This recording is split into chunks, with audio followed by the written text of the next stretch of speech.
सभी को नमस्ते। आज हम जिस विषय को पढ़ेंगे, हम जिस टॉपिक को पढ़ने जाने वाले हैं, ऐतिहासिक अंतःस्थापित विविधताएं भाषा।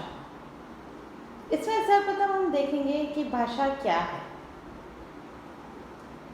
हम भारतीय सांस्कृतिक जीवन की महत्वपूर्ण विशेषताओं को देखते हैं तो वहाँ की मिश्रित संस्कृति है और संपूर्ण भारतीय समाज के 7000 वर्षों के सांस्कृतिक इतिहास की अपनी प्रभावी संस्कृति है, जो हिंदू, मुस्लिम, सिख, ईसाई, जैन, जनजातियाँ एवं अन्य धार्मिक सांस्कृतिक समूहों का सम्मिश्रण है। भारतीय संस्कृति की अक्षुण्णता को बनाए रखने में भाषा का योगदान कम महत्वपूर्ण नहीं है। भारत के राज्यों के पुनर्गठन में भाषाई संरचना को महत्व दिया गया है और प्राचीन संस्कृति और सभ्यता में भाषा की विशेषताओं के अनुसार ही सांस्कृतिक परिवर्तन हुए हैं। इतनी महत्वपूर्ण चीज़ें भाषा के माध्यम से संभव हो पाई हैं, तो भाषा को किस रूप में परिभाषित किया गया, ये हम देख रहे हैं कि भाषा की परिभाषा इस रूप में दी गई है कि भाषा भाषिक अवयवों से उच्चारित या यादृच्छिक प्रतीकों की एक व्यवस्था है, जिसके द्वारा एक समूह के सदस्य परस्पर विचारों का आदान प्रदान करते हैं। इसका तात्पर्य भाषा वह साधन या माध्यम है जिसके द्वारा मनुष्य अपने विचार, भाव तथा इच्छाओं की अभिव्यक्ति करते हैं। हम एक दूसरे के साथ अपने विचारों को किस तरह से पहुंचाएं, उसका सबसे सरल माध्यम भाषा है। इस परिभाषा के आधार पर यदि हम देखें तो भाषा की कुछ विशेषताएं हमें दिखाई देती हैं। पहली विशेषता यह है कि भाषा भाषिक अवयवों से उच्चारित होती है और दूसरी, ये प्रतीक या यादृच्छिक होते हैं। अगर इसको हम इस रूप में समझें कि ये मनुष्य द्वारा बनाए गए हैं। तीसरी बात, भाषा को एक समूह के योग समझते हैं, अर्थात प्रत्येक समूह की अलग भाषा होती है।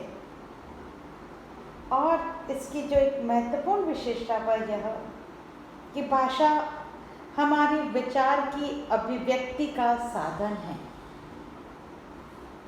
हम सभी जानते हैं कि जब हम एक दूसरे को भाषा के माध्यम से कोई बात या कोई विचार बताते हैं तो वह जल्द ही समझ में आ जाता है, अन्यथा उसे समझने में कुछ कठिनाई होती है। यदि हम भाषा के व्यवहार की बात करें तो भाषा के दो रूप हैं मूल रूप में। एक को हम कहते हैं मौखिक और दूसरे को हम कहते हैं लिखित। वास्तव में जो हम उच्चारित रूप कह रहे हैं, जो हम उच्चारण के द्वारा, जो हम विचार अभिव्यक्ति के द्वारा, जो हम एक दूसरे के सामने बातचीत के दौरान प्रकट कर रहे हैं, वह भाषा का मौखिक रूप है। और जो हम लिख कर देख रहे हैं, लिखित रूप में प्रकट कर रहे हैं, वह लिखित रूप है, जिसे कि लिपि भी कहा जाता है। भाषा एक सामाजिक क्रिया है, क्योंकि सभी सामाजिक कार्यों तथा गतिविधियों में भाषा का ही उपयोग होता है। मानवीय संबंधों का आधार भाषा है।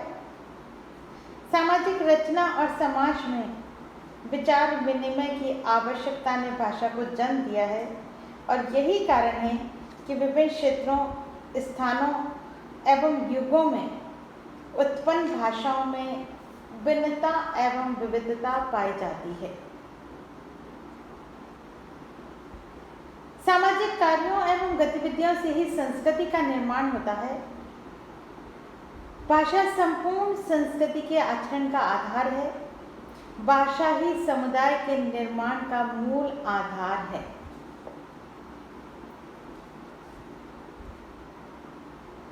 भाषा के विभिन्न रूपों को देखें तो यहाँ पर असंख्य भाषाएं हैं, असंख्य लोक भाषाएं हैं।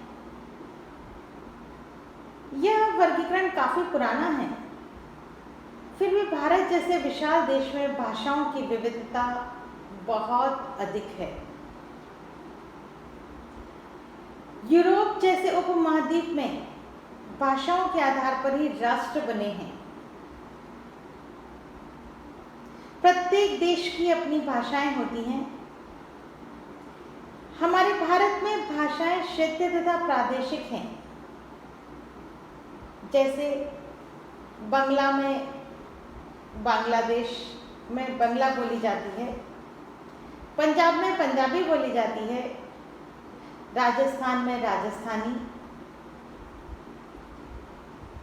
इस तरह से विभिन्न क्षेत्रों के आधार पर भाषाएं उच्चारित की जाती हैं और भाषाओं को जाना जाता है। हमें शिक्षा प्रदान करने की दृष्टि से यदि हम देखें तो भाषा के कुछ वर्ग हैं, वह निम्न हैं। सबसे पहला उसका जो वर्ग है वह है प्राचीन भाषा।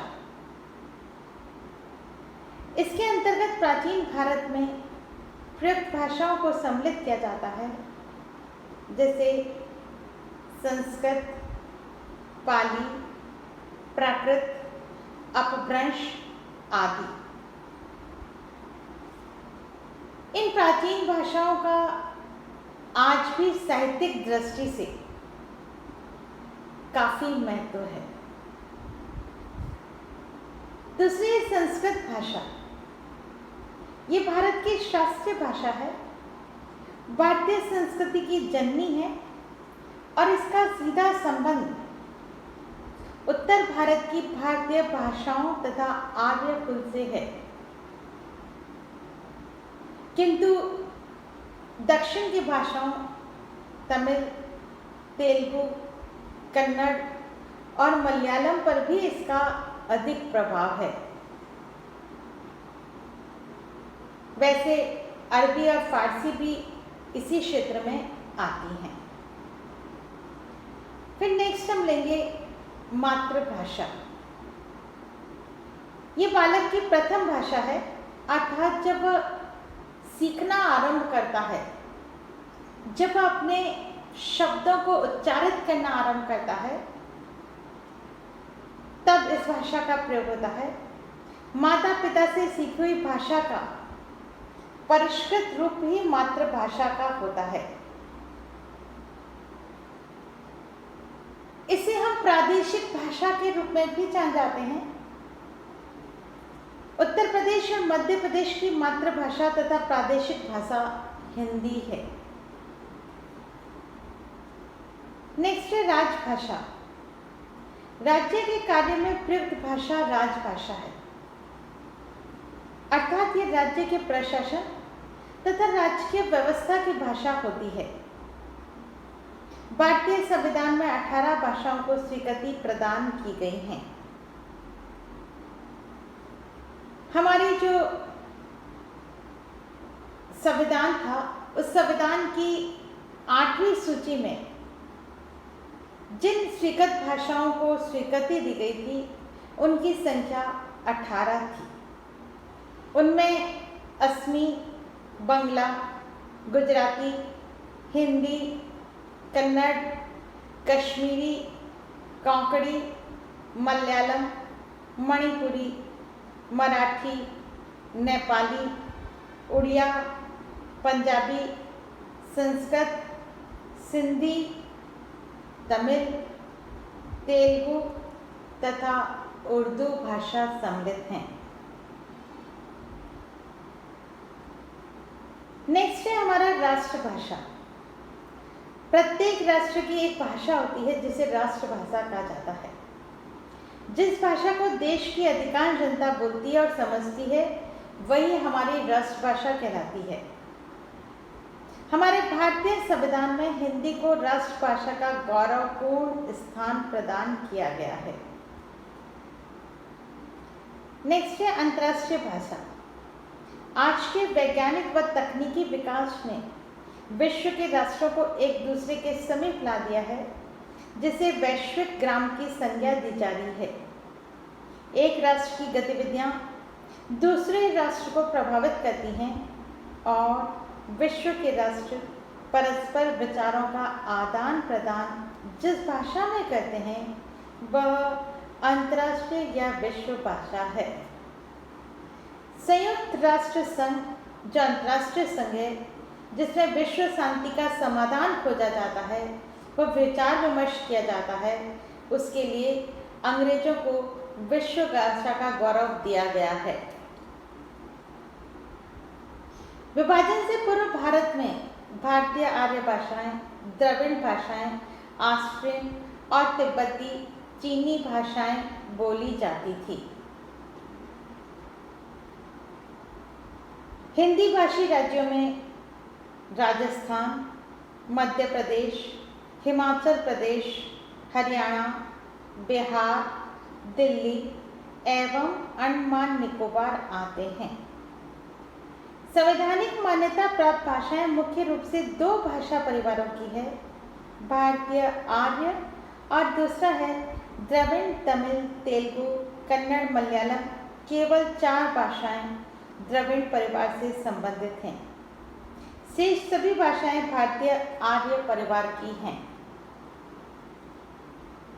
हमने भाषा की परिभाषा और भाषा के विभिन्न वर्गों को देखा कि किस तरह से क्या हमारे वर्ग अर्थात कौन सी भाषा प्राचीन भाषा है या मातृभाषा है या राजभाषा है।